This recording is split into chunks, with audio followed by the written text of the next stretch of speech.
Have you ever walked into someone's home and immediately thought, how can anyone live like this? Clothes scattered across the floor, dishes piling up in the sink, dust collecting in every corner. Most people assume it's simple. They're just lazy. But psychology tells a completely different story, because in many cases, a messy home isn't caused by laziness at all. It's the visible symptom of something much deeper happening inside the mind. And once you understand the psychology behind it, you'll never look at clutter the same way again. Here's something surprising. Some of the smartest, most creative, and even most emotionally overwhelmed people often struggle to keep their homes clean. It isn't always about poor discipline. It isn't always about bad habits. And it definitely isn't always about not caring. The real explanation often involves stress, emotional regulation, decision fatigue, childhood conditioning, and even the way the brain processes rewards. Today, we're going to explore the psychology of people who never clean their house. By the end of this video, you'll understand what this behavior really means, what science says about it, and how someone can slowly break free from the cycle. Let's begin. When people hear messy house, they often imagine someone who simply refuses to clean.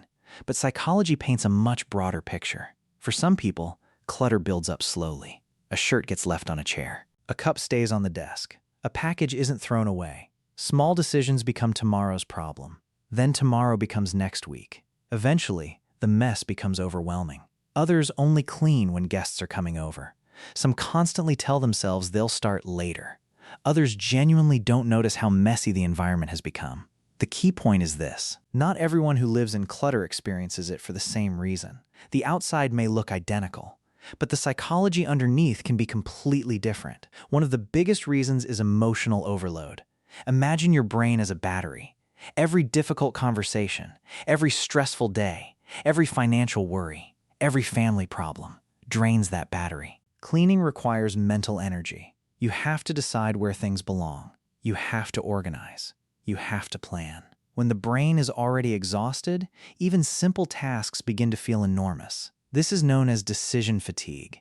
Every object becomes another decision. Keep it? Throw it away? Wash it now? Do it later? Eventually, the brain chooses the easiest option: do nothing. Another reason is childhood conditioning. Some people grew up in chaotic homes where organization was never modeled. Others experienced households where cleaning became associated with criticism or punishment. Instead of feeling satisfying, cleaning now feels emotionally uncomfortable. Then there's perfectionism. Ironically, perfectionists often struggle the most, because if they can't clean everything perfectly, they don't clean anything at all. The task becomes so large that avoidance feels easier. Now let's look inside the brain. Cleaning may seem like a physical activity, but it's actually a neurological one. Your prefrontal cortex is responsible for planning, organization, and self-control. When you're stressed, sleep-deprived, or emotionally exhausted, this area becomes less efficient. At the same time, your amygdala, the brain's emotional alarm system, becomes more active. Instead of thinking, I should organize this room, the brain focuses on immediate emotional survival. If anxiety is high, your brain wants quick relief, not long-term organization. Dopamine also plays a role. Cleaning offers delayed rewards. You work first. You feel satisfied later. But activities like scrolling social media, watching videos, or playing games provide instant dopamine. The brain naturally chooses the faster reward. That's why someone can spend 3 hours online while feeling incapable of spending 15 minutes cleaning. It's not because they're weak. It's because the brain always prefers immediate comfort when it's under stress. Psychologists have spent years studying the relationship between our environment and mental health. Researchers at Princeton University discovered that visual clutter competes for your attention. The more objects surrounding you, the harder your brain has to work to focus. In other words, a messy room doesn't just reflect mental overload. It can actually create even more mental overload. Another fascinating finding comes from researchers who study stress hormones. Living in highly cluttered environments has been linked with increased cortisol, the body's primary stress hormone.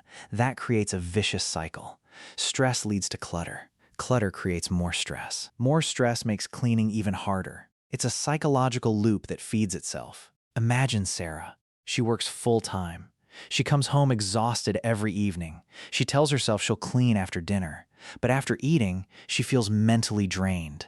I'll do it tomorrow. Tomorrow arrives. Laundry piles up, mail sits unopened, the kitchen gets messier. Soon, cleaning the apartment would take several hours.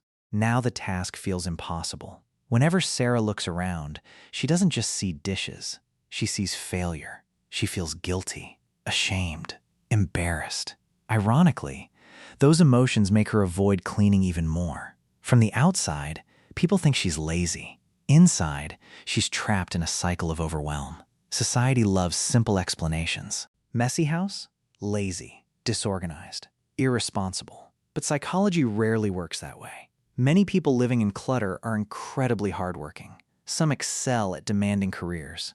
Others take care of children. Some are dealing with anxiety, depression, burnout, ADHD, grief, or emotional exhaustion. The messy room isn't always the problem. Sometimes, it's the symptom. Judging the symptom while ignoring the cause only increases shame. And shame rarely creates lasting motivation. Understanding creates change. Judgment creates avoidance. If clutter continues for months or years, it begins changing more than just your home. It changes how you think. Constant visual clutter quietly drains attention.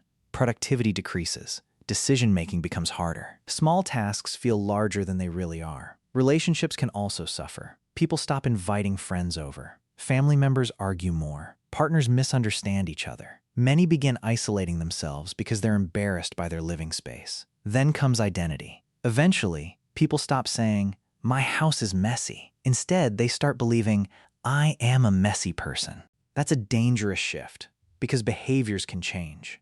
Identities feel permanent. Once someone believes disorder is simply who they are, change becomes much harder. Fortunately, psychology also offers solutions. The first step is surprisingly simple. Stop trying to clean the entire house. Instead, clean for just 5 minutes. This removes the feeling of overwhelm. Second, make the task obvious.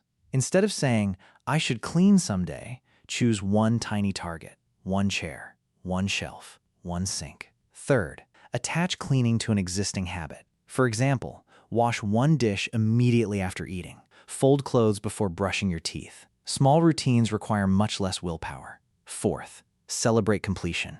Your brain responds to rewards. Every completed task sends a small signal of progress. Over time, those signals strengthen the habit. Fifth, reduce perfectionism. Your goal isn't a magazine-perfect house. Your goal is a home that supports your mental health. Progress beats perfection every single time. Here's the biggest mindset change. The goal isn't becoming someone who loves cleaning. The goal is becoming someone who respects their future self. Every time you clear your desk, you're helping tomorrow's version of you. Every dish you wash is one less decision waiting later. Every small action sends your brain a message. I take care of my environment. Eventually, that becomes part of your identity. Not because someone told you to be organized, but because you've repeatedly proven it to yourself. Your environment is often a reflection of your relationship with yourself. When you begin caring for your space, you're also practicing self-respect. Here's a simple experiment. For the next 7 days, don't try to clean your entire house. Instead, choose one tiny area. Maybe it's your bedside table, your kitchen counter, or your desk. Spend just 5 minutes every day improving only that space. Notice something interesting. Pay attention to how your mood changes, how your focus changes, how your stress changes. You'll probably discover that cleaning isn't just about having a nicer home. It's about giving your brain fewer problems to solve. And sometimes, that's exactly what it needs. So, what does psychology really tell us? A messy home isn't always a sign of laziness. Sometimes it's stress. Sometimes it's emotional exhaustion. Sometimes it's perfectionism. Sometimes it's years of unconscious conditioning. Your habits aren't random. Your environment isn't random. Your brain is constantly trying to protect you, even when those protective patterns no longer help you. The good news? Small changes create powerful transformations. Not overnight, but one decision, one habit, and one room at a time. Now we'd love to hear from you. Have you ever noticed how your surroundings affect your mood or motivation? Share your experience in the comments below. And if you enjoyed discovering the hidden psychology behind everyday behaviors, make sure to subscribe, because there's always more to discover about the incredible way the human mind works. Thanks for watching, and we'll see you in the next video.